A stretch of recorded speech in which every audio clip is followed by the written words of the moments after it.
Today we're going to be welding these handlebars together because this bolt strip can't get Allen wrench to it, so we're going to try and weld this together so it can't slip.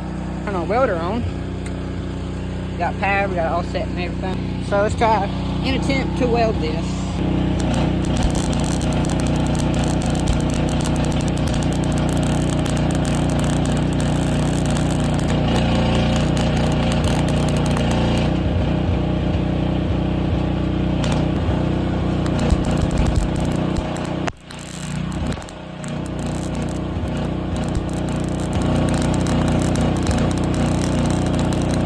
Holds together, that's all I'm worried about. I ain't worried about no